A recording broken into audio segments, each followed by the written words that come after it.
அனைவருக்கும் வணக்கம். சுய ஜாதகங்களின் அடிப்படையில தந்தை எப்போது பாதிக்கப்படுவார்ன்றதுதான் இந்த பதிவுல நாம் தெளிவா பார்க்க போறோம். ரெகுலரா கேட்கக்கூடிய அப்பாயின்மெண்ட்ல கேட்கக்கூடிய சந்தேகங்களை தான் நம்ம வீடியோவா பதிவேற்றம் செய்யறோம். அந்த வகையில இந்த சந்தேகமும் அதிகமா கேட்கப்படுறது. ஒரு தந்தைக்கு ஒரு ஒரு தொழிலோ அல்லது வேலையோ இருக்கும் சூழல் சரியில்லைன்னா உடனடியா பசங்களுடைய ஜாதகங்கள்ல இந்த தந்தைக்கு எப்படி இருக்கும் அப்படின்றத கேட்கறது உண்டு.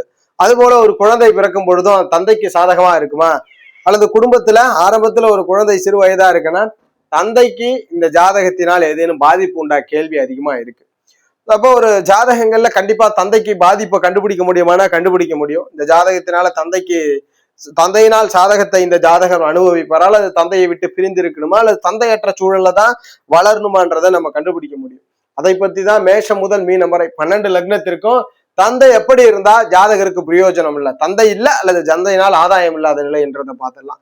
தந்தையை குறிக்கக்கூடிய ஆதிபத்தியம் எப்பொழுதுமே 9ஆம் ஆதிபத்தியம் தான். 9ஆம் ஆதிபத்தியம் தான் தந்தையை குறிக்குது. அதுபோல 9ஆம் அதிபதி தான் தந்தையினுடைய வலுவை குறிக்கிறார் 9ஆம் அதிபதி.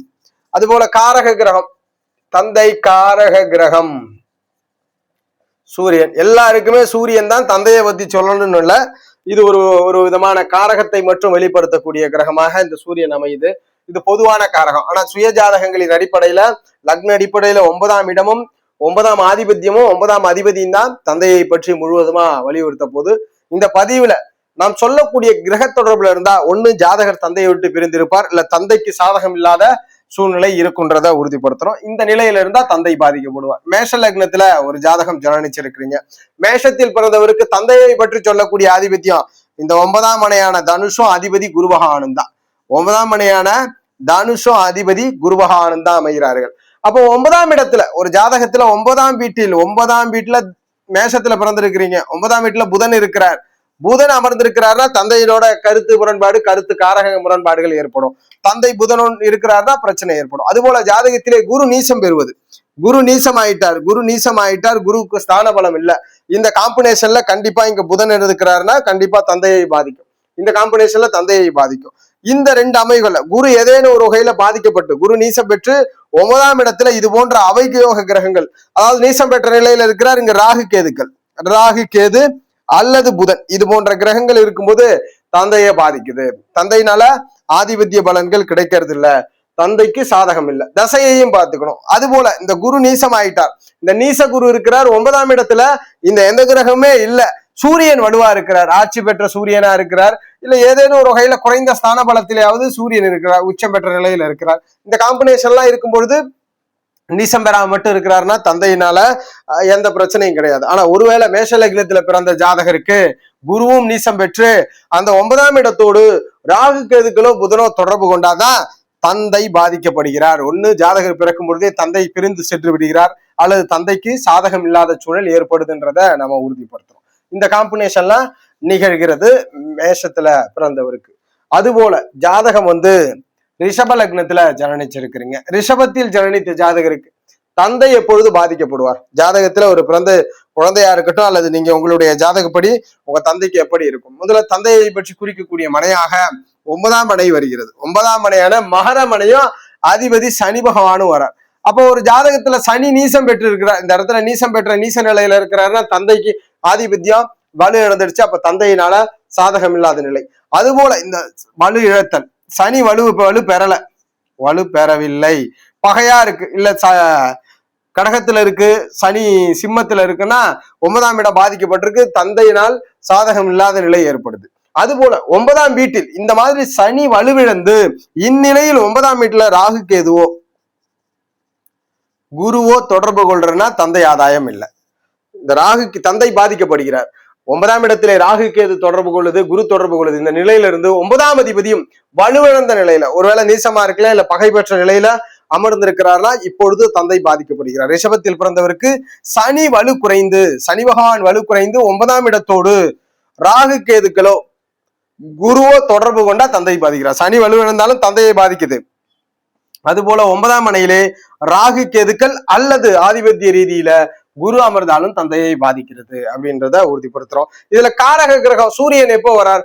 ரிஷபத்துல பிறந்து சூரியன்லாம் வலுத்து இருக்குனாலும் தந்தையினால் ஆதாயம் இல்லை. இந்த ஒரு விதிதான்.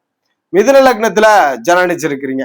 மிதுனத்தில் ஜனனித்த ஜாதகருக்கு தந்தை எப்பொழுது பாதிக்கப்படுகிறார்? தந்தையை குறிக்கக்கூடிய மனை 9ஆம் மனையான கும்பமனை, அதிபதி சனி பகவான் வர்றார். அப்ப ஜாதகத்துல சனி வலுவிழந்தால், சனி நீசம் பெற்று இருக்கலாம், இல்ல பகை பெற்று அமர்ந்திருக்கிறார். வலு இழந்தால் தந்தையினால், வலு இழந்தால் தந்தையை பாதிக்குது, வலு இழந்தால் தந்தையை பாதிக்குது. அதுபோல 9ஆம் இடத்துல செவ்வாய் இருக்கிறார் அல்லது ராகு கேதுகள் இருக்குன்னாலும், ராகு கேது 9ஆம் இடத்துல ராகு கேது இருக்குன்னாலும் கண்டிப்பா தந்தையை பாதிக்குது. ராகு கேது செவ்வாய் 9ஆம் இடத்தை ஆளுமை செய்வது சனி வலுவிழத்த. சனி எப்படிலாம் வலுவிழக்க முடியும்னா, நீசம் பெற்று இருக்கிறார் மேஷத்துல இருந்து, இல்ல பகையோட கடக சிம்மத்துல இருக்கிறார்னா ஜாதகருக்கு வலு இழக்கிறார்னு அர்த்தம். அல்லது சனியோடு முழுவதுமாக இருள் போர் ஸ்தான பலத்தை இழந்து ராகு கேதுக்களோ அவயோகியான செவ்வாயும் வலுவா தொடர்பு கொண்டாருனாலும் அங்கு தந்தையினால் சாதகம் இல்லாத நிலை ஏற்படுது. அப்ப தந்தையை பாதிக்குது மிதுனத்துல பிறந்தவருக்கு. கடக லக்னத்துல ஜனனிச்சிருக்கிறீங்க. கடகத்தில் ஜனனித்த ஜாதகத்திற்கு தந்தை எப்பொழுது பாதிக்கப்படுவார்? தந்தையை பொறுத்த வரைக்கும் சொல்லக்கூடிய கிரகம் 9ஆம் மனையான மீனமனையும் அதிபதி குரு பகவானும். அப்ப கடகத்துல ஒரு ஜாதகர் பிறந்திருக்கிறீங்க. கடகத்தில் பிறந்தவருக்கு எப்ப தந்தையை பாதிக்கும்? தந்தையை எப்ப பாதிக்கும்னா, குரு நீசம் பெறுவது. குரு முழுவதுமா வலுவை இழந்தாலும் தந்தையை பாதிப்போம். வலு இழத்தல், பகை பெறுறது இல்ல நீசம் பெறுவது, வலு இழப்பு. குரு வலு இழந்திருந்தாலும் தந்தையை பாதிக்கும். அதுபோல 9ஆம் இடத்தோடு சனி பகவான் ராகு கேது, சனி அல்லது ராகு கேது தொடர்பு கொள்வது தந்தையை பாதிக்கும். ஒண்ணு பிரிஞ்சு போற சூழல் இல்ல தந்தையற்ற சூழலை கொடுக்கும். எப்ப கொடுக்கும்? லக்னத்திற்கு 9ஆம் இடத்துல சனியோ ராகு கேதுவோ அமர்ந்து, இந்த சனிக்கு எந்த ஒளிகிரக தொடர்பும் இல்லைன்னா முழு இருளோட இருக்கணும். சனி ராகு கேது 9ஆம் இடத்தை ஆளுமை செய்தாலும் தந்தையினால் பாக்கியம் இல்லை, தந்தையை பாதிக்குது. அதுபோல 9ஆம் அதிபதியான குரு வலுவிழந்தாலும், குரு நீசம் பெற்றாலும் தந்தையை பாதிக்குது. ஒருவேளை ராகு கேதுக்கள் சனி இருக்கோ, குரு உச்சம் பெற்று இருக்கிறார், ஆட்சி பெற்று இருக்கிறார்னா இப்பொழுது தந்தையை பாதிக்காது. குரு நீசம் பெற்றிருக்கணும், குருவும் வலுவிழந்து சனி ராகு கேதுக்கள் 9ஆம் இடத்தை தொடர்பு கொண்டா தந்தையை பாதிக்கிறது. இந்த சூழல்ல தந்தையை பாதிக்கிறது கடக லக்னத்துல பிறந்தவருக்கு, இந்த ஜாதகத்திற்கு. அதுபோல சிம்ம லக்னத்துல ஒரு ஜாதகம் ஜனனிச்சிருக்கிறீங்க. சிம்மத்தில் ஜனனித்த ஜாதகருக்கு தந்தை எப்பொழுது பாதிக்கப்படுவார்? சிம்மத்தை பொறுத்த வரைக்கும் தந்தையை குறிக்கக்கூடிய ஆதிபத்தியமாக மேஷமனை வருகிறது, அதிபதி செவ்வாய் வரார். அப்ப ஜாதகங்கள்ல செவ்வாய் வலுவிழத்தல், வலு இழப்பு, செவ்வாயினுடைய வலுவிழப்பு, அது ஒரு செவ்வாய் நீசம் பெற்று கடகத்திலோ அல்லது மிதுன கன்னியிலோ வலுவிழந்து இருக்கிறார்னா இப்பெல்லாம் தந்தையினால் பாதிப்பு உண்டு. அதுபோல 9ஆம் இடத்திலே சனி பகவான் நீசம் பெற்று ராகு கேதுவோட தொடர்பு. சனி நீசமா இருந்தாலும் இந்த இடத்துல சனி தொடர்பு, ராகு கேது தொடர்பு தந்தையை பாதிக்கிறது. எந்த ஜாதகத்துல சிம்மத்துல ஒரு ஜாதகர் ஜனனிச்சிருக்கிறார், அவருக்கு செவ்வாய் வலுவிழந்திருக்கு. செவ்வாய் வலுவிழந்திருக்கிறது, அலுவிழந்த செவ்வாய் இருக்கு, சனி அல்லது ராகு கேது 9ஆம் இடத்தை தொடர்பு கொள்ளுதுன்னா இப்ப தந்தை பாதிக்கப்படுவார். ஏன்னா நிறைய கேள்வி, சூரியன் ஐப்பசியில ஒரு ஜாதகம் பிறந்திருப்பார், சூரியன் நீசமா இருக்கும், தந்தைக்கு ஆபத்தான்ற கேள்வி அதிகமா இருக்கும். அப்ப சிம்மத்தில் பிறந்தவருக்கு செவ்வாய் வலுவிழப்போம், 9ஆம் இடத்திலே சனி ராகு தொடர்பு கொள்ளும் தான் தந்தையை பாதிக்கப்படுகிறார், தந்தை பாதிக்கிறார். அந்த காம்பினேஷன்ல எப்படி பாதிக்கிறார்னா, தந்தை ஜாதகம் வலுவா இருந்தா பூரிகத்தை விட்டு வெளியே போயிடுறார், பிரிஞ்சு இருக்கிறார் குழந்தையை விட்டு. வலு இல்லைன்னா ஜாதகரே பிரிந்து சென்று விடுகிறார். இருவருக்கும் தாய் தந்தையர் ஒன்னா இருக்கிறது இல்ல, அல்லது ஜாதகமே ஆயுள் பலத்தை இழந்து இருக்கிறார் அப்படின்றத உறுதிப்படுத்துறோம். கன்னி லக்னத்துல ஜனனிச்சிருக்கிறீங்க. கன்னியில் ஜனனித்தவருக்கு தந்தை எப்பொழுது பாதிக்கப்படுவார்? தந்தையை சொல்லக்கூடிய ஆதிபத்தியம் 9ஆம் மனையான ரிஷப மனையும் அதிபதி சுக்கிரனும் தான். கன்னி லக்னத்துல ஒரு ஜாதகர் ஜனனித்து சுக்கிரன் வலு இழக்கிறார்னா வலு இழப்பு, சுக்கிரன் வலு இழப்பு. சுக்கிரன் எங்கெல்லாம் வலு இழப்பார்? மேஷத்துல குறைந்து வலு இழப்பார், நீசம் பெற்ற நிலையில கன்னியில இருப்பார், கடகத்துல பகை பெறுகிறார். மேஷ கடகத்தில் பகையும் கன்னியில நீசமும், இது போல வலுவிழப்பு. அல்லது சுக்கிரன் அவயோகிகளோடு வலுவாக தொடர்பு கொள்வது. இப்ப விருச்சக மனையிலா இருக்கட்டும், மேஷ மனையிலா இருக்கட்டும், செவ்வாய் வலுத்து அவரோட நியரஸ்ட்ல சுக்கிரன் இருந்தா சுக்கிரன் வலுவிழப்பது தந்தை பாதிக்கப்படுறார். சுக்கிரன் வலுவிழந்துட்டா கன்னி லக்னத்துல பிறந்தவருக்கு தந்தை வலு இழக்கிறார். அது போல 9ஆம் இடத்தோடு செவ்வாய் அல்லது ராகு கேது தொடர்பு, ராகு கேது தொடர்பு இருக்குனாலும் தந்தை வலுவிழப்பு ஏற்படுகிறது, தந்தை பாதிக்கப்படுகிறார். அப்ப கன்னியிலேயே பிறந்தவருக்கு சுக்கிரன் வலுவிழப்பதும் 9ஆம் இடத்தோடு செவ்வாய் ராகு கேது தொடர்பு கொள்றதும் ஜாதகரை தந்தை பாதிக்கப்படுறத உறுதிப்படுத்துகிறது. ஜாதகரின் தந்தை பாதிக்கப்படுகிறார். அதுபோல துலாம் லக்னத்துல ஜனனிச்சிருக்கிறீங்க. துலாத்தில் பிறந்தவருக்கு தந்தை எப்பொழுது பாதிக்கப்படுகிறார்? தந்தையை பற்றி சொல்லக்கூடிய ஆதிபத்தியம் 9ஆம் மனையான மிதுனமனை, அதிபதி புதன் பகவான் வரார். இந்த ஜாதகத்துல துலாத்துல பிறந்த ஒரு ஜாதகருக்கு புதன் வலுவிழக்கிறார், நீசம் பெற்ற நிலையில இருக்கிறார், இல்ல பகை நிலையில வலு இழப்பு. வலுவை இழந்துட்டு இருக்கிறார்னா புதன் தந்தை பாதிக்கப்படுகிறார். அது போல வலு இழந்து அல்லது வலு இழக்காவிட்டாலும் 9ஆம் இடத்தோடு ஆதிபத்திய ரீதியில லக்ன அவயோகியான குரு பகவானும் ராகு கேது தொடர்புல இருந்தாலும் தந்தை பாதிக்கப்படுகிறார். அப்ப துலாம் லக்னத்துல பிறந்த ஒரு ஜாதகருக்கு ஜாதகத்துல புதன் வலு இழப்பதும் குரு அல்லது ராகு கேது 9ஆம் இடத்தையும் தொடர்பு கொள்றதுதான் தந்தை பாதிப்பு ஏற்படுத்துகிறது. இந்த இடத்துலதான் தந்தை பாதிக்கப்படுகிறார். மற்றபடி சூரியன் நீசமோ சூரியன் வலு இழப்பதனால் தந்தை பாதிக்கப்படுறது இல்ல. அது போல ஆதிபத்திய ரீதியில விருச்சக லக்னத்துல ஜனனிச்சிருக்கிறீங்க. விருச்சகத்தில் பிறந்தவருக்கு தந்தை எப்பொழுது பாதிக்கப்படுகிறார்? தந்தையை குறிக்கக்கூடிய மனை கடகமனை அதிபதி சந்திரன் வரார். சந்திர பகவானும் கடகமனையும் தான் தந்தையை பற்றி சொல்லுது. அப்ப ஜாதகத்திலே சந்திரன் வலு இழப்பு சந்திரனுடைய வலு இழப்பு தந்தையை பாதிக்குது. சந்திரனுடைய வலு இழப்பு யாரெல்லாம் விருச்சக லக்னத்துல பிறந்து சந்திரன் வலு இழந்து இருக்கிறாரோ வலு எப்பெல்லாம் இருக்க முடியும்?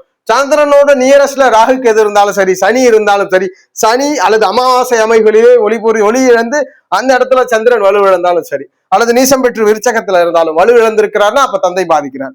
அல்லது ஆதிபத்திய ரீதியில இந்த இடத்துல புதன் பகவான் அல்லது ராகு கேது 9ஆம் மனையில கடகத்தில் புதனோ ராகு கேதுவோ தொடர்பு கொண்டிருக்கிறார்னா இப்பொழுது தந்தை பாதிக்கப்படுகிறார். இந்த ஜாதகருக்கு தந்தை பாதிப்பு ஏற்படுகிறது. அல்லது பிரிந்து இருக்கிறார், தந்தையின் ஜாதகம் வலுத்து இருந்துன்னா தாயாரும் தந்தையாரும் பிரிஞ்சு இருக்கிறாங்க, ஜாதகருக்கு தந்தையினால ஆதரவே கிடைக்கிறது இல்லை. அல்லது 2-3 குழந்தை இருக்கு, ஜாதகரை பத்தி தந்தை கவலைப்படுறதே இல்லை. அடுத்து தனுசு லக்னத்துல பிறந்திருக்கிறீங்க. தனுஷில் பிறந்த ஜாதகருக்கு தந்தை எப்பொழுது பாதிக்கப்படுகிறார்? லக்னத்திற்கு 9ஆம் இடம் தந்தையை சொல்லுது, அதாவது சிம்மமனை. இங்கதான் காரக பாவனாஸ்தி என்ற விதி. காரக கிரகம் ஆதிபத்தியத்தை பெறுவதனால் சூரியன் வலுக்க கூடாது, வலுத்தாலும் சுபகிரக தொடர்புல இருக்கணும். அது அதை இன்னொரு வீடியோல நம்ம பார்க்கலாம். அப்போ 9ஆம் மனையான சிம்மமும் அதிபதி சூரியனும் தான் தந்தையை பற்றி சொல்றாரு. இங்க சூரியன் முழுவதுமா வலு இழக்கக்கூடாது, வலு இழந்தாலும் பிரச்சனை. வலு இழப்பு சூரியன் வலு இழந்தாலும் பிரச்சனை, வலு இழக்கக்கூடாது. சூரியன் வலு இழப்பு தந்தைக்கு பாதிப்பு ஏற்படுது. அல்லது லக்னத்திற்கு 9ஆம் இடத்துல சுக்கிர பகவானும் ராகு கேதுவும் தொடர்பு, சுக்கிரன் ராகு கேது தொடர்பு, இந்த காம்பினேஷனும் தந்தை பாதிக்கப்படுகிறார். இந்த காம்பினேஷன் ஜாதகத்தில் இருந்தாலும் தந்தை பாதிக்கப்படுகிறார். தந்தையினால் ஆதாயம் இல்லை. சூரியன் வலு இழந்தாலும் சரி, தனுசில் பிறந்தவர் அல்லது 9ஆம் இடத்தோடு ராகு கேதுவும் தொடர்பு, ராகு கேது அல்லது சுக்கிர தொடர்பு இருந்தாலும் தந்தை பாதிக்கப்படுகிறார். இது தனுஷ லக்னத்துல பிறந்தவருக்கு.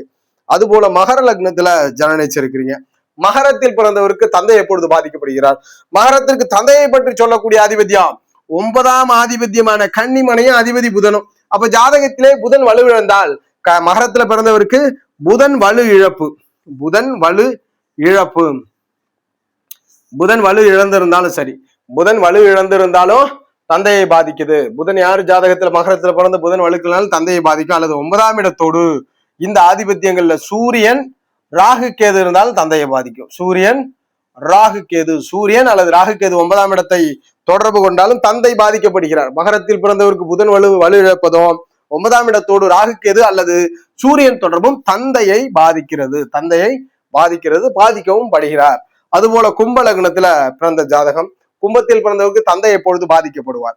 தந்தையை பற்றி சொல்லக்கூடிய மனை துலாமனை அதிபதி சுக்கிரன். தாய்த்தந்திர 2 பேருமே இந்த சுக்கிரன் தான் கும்பத்திற்கு குறிக்கும். அந்த வகையில துலாமனையும் சுக்கிரனும் குறிக்கிறார். அப்ப ஜாதகத்திலே சுக்கிரன் வலு இழப்பு சுக்கிரன் வலு இழந்தாருன்னா தந்தையை கண்டிப்பா பாதிக்குது. சுக்கிரனுடைய வலு இழப்பு தந்தையை பாதிக்குது. அது போல ஆதிபத்திய ரீதியில 9ஆம் இடத்தோடு லக்ன அவயோகியான சந்திரனோ ராகு கேதுவோ தொடர்பு கொண்டாலும் தந்தைய பாதிக்குது. சுக்கிரனோடு இந்த சுக்கிரமனையான துலாமனையில சந்திரனோ ராகு கேதுவோ தொடர்பு கொண்டாலும் தந்தை பாதிக்கப்படுவார். இந்த எந்த ஆதிபத்தியத்துல நடக்குதுன்னா தசைகள் நடப்புல வரும்பொழுது உடனடியா நடக்கும். முழுவதுமா வலு இழந்தா பிறக்கும் பொழுதே ஜாதகருக்கு அந்த காரகங்கள் கிடைக்காது. தந்தை காரகம் பிரச்சனையோடே இருக்கும் அல்லது பிரிந்திருப்பார்கள். மீன லக்னத்துல பிறந்திருக்கிறீங்க. மீனத்தில் பிறந்த ஜாதகருக்கு தந்தை எப்பொழுது பாதிக்கப்படுவார்? தந்தையை பற்றி சொல்லக்கூடிய ஆதிபத்திய மனை 9ஆம் மனையான விருச்சக மனை அதிபதி செவ்வாய். அப்ப ஜாதகத்துல செவ்வாய் வலுவிழந்தால் மீனத்தில் பிறந்தவருக்கு செவ்வாய் நீசமோ பகையோ பெற்று அல்லது இருள் கிரக அவயோகிகளோட வலுவான தொடர்பை பெற்றிருந்தால் ஜாதகருக்கு தந்தை இழப்பு, அதாவது தந்தையை பாதிக்குது. தந்தை காரகத்துல இல்லாத நிலையோ அல்லது பிரிந்து செல்லக்கூடிய நிலையோ ஏற்படுது. அல்லது இந்த 9ஆம் இடத்தோடு சுக்கிர பகவான் மற்றும் ராகு கேதுவோட தொடர்பு, சுக்கிரன் ராகு கேதுவனுடைய தொடர்பு தந்தையினுடைய இழப்பை சொல்லுது, அதாவது தந்தையோட பாதிப்பை சொல்லுது. தந்தை இந்த நிலையில இருந்தா பாதிக்கப்படுகிறார். மீனத்தில் பிறந்தவருக்கு சுயஜாதகங்கள்ல செவ்வாய் வலுவிழந்து நீசம் பெற்று பகை பெற்று அல்லது அவயோகிகளோடு வலுவாக இணைவை ராகு கேதுகளோடு இணைவை பெற்றாலும் தந்தை பாதிக்கப்படுகிறார். அல்லது 9ஆம் இடத்துல சுக்கிரன் ராகு கேது தொடர்பு இருந்தாலும் தந்தை பாதிக்கப்படுகிறார் என்றதை உறுதிப்படுத்துறோம். இந்த பதிவுல ஜாதக ரீதியில ஆதிபத்திய ரீதியில எந்த கிரகம் தந்தையினுடைய ஆதிபத்தியத்தை பெறுகிறது, எந்த கிரகம் தந்தையினுடைய காரகத்தை சொல்லுதுன்றதை பார்த்தோம். சூரியன் என்பது பொது காரகம் தான். இப்ப நாம சொன்ன இந்த கிரகத்துல ஏதாவது ஒரு தொடர்பு இருந்தா நீங்க தந்தையிடமிருந்து விலகி இருப்பீங்க, அல்லது தந்தையிடமிருந்து பலனை அனுபவிக்காம இருப்பீங்க. அந்த பலன் என்பது சில நேரம் குழந்தைகள் இருக்கும், ஜாதகருக்கு குழந்தைகள் மேலே இன்ட்ரெஸ்ட் இருக்காது, தந்தைக்கு குழந்தைகள் மேல இன்ட்ரெஸ்ட் இருக்காது. சில நேரங்கள்ல தந்தையே அற்ற சூழலைய இந்த கிரக அமைவுகள் கொடுத்து விடுகிறது. ஆனா இந்த சொன்ன இந்த கிரக அமைவு இருந்தா ஏதேனும் ஒரு வகையில பாதிப்படைகிறது. தசாபுத்திகள் வரும்பொழுது தந்தையினுடைய ஜாதகம் வலுத்தா பிரிந்தாவது சென்று விடுகிறார், ஜாதகர் பிரிந்து செல்லக்கூடிய சூழலை ஏற்படுத்தும். ஜோதிட ரீதியான தகவல் அல்லது சுய ஜாதகம் சார்ந்த சந்தேகங்களுக்கு ஸ்கிரீன்ல தெரிகிற நம்பரை தொடர்பு கொள்ளுங்க. வாழ்க வளமுடன். நன்றி.